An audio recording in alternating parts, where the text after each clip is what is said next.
Assalamualaikum warahmatullahi wabarakatuh.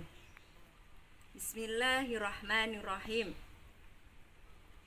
Pergi ke masjid untuk sholat asar. Jangan lupa membaca doa. Apa kabar sahabat belajar? Alhamdulillah sehat dan bahagia.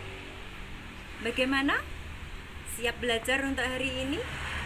Meski karena pandemi COVID-19 ini harus belajar di rumah, tapi tetap semangat kan?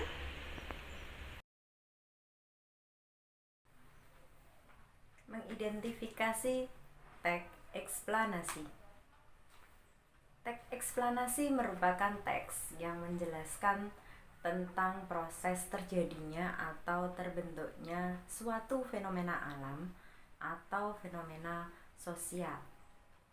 Pada teks eksplanasi terdapat sebuah peristiwa yang timbul karena ada peristiwa lain sebelumnya, dan peristiwa tersebut juga mengakibatkan peristiwa yang timbul sesudahnya. Dikatakan sebagai sebuah teks eksplanasi apabila yang pertama, informasi yang dimuat berdasarkan fakta atau faktual. Yang kedua, hal yang dibahas yaitu suatu fenomena yang bersifat keilmuan atau berhubungan dengan ilmu pengetahuan sosial. Yang ketiga, sifatnya informatif dan tidak berusaha mempengaruhi pembaca untuk percaya terhadap hal yang dibahas. Dan yang terakhir, teks eksplanasi menggunakan kata penanda urutan. Struktur teks eksplanasi adalah yang pertama, pernyataan umum, berisi tentang penjelasan umum tentang fenomena yang akan dibahas. Bisa berupa pengenalan fenomena tersebut atau penjelasannya.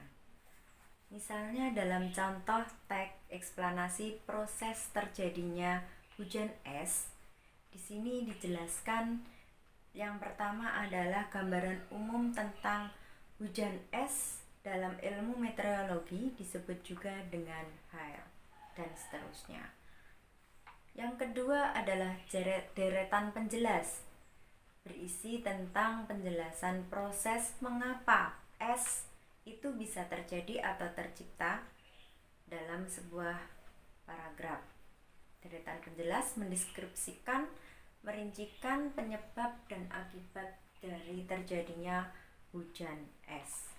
Yang ketiga, interpretasi atau teks penutup yang bersifat pilihan dan bukan suatu keharusan. Teks penutup yang dimaksud merupakan inti sari atau kesimpulan dari pernyataan umum dan deretan penjelas. Opsionalnya dapat berupa tanggapan maupun mengambil kesimpulan atas pernyataan yang ada dalam teks tersebut.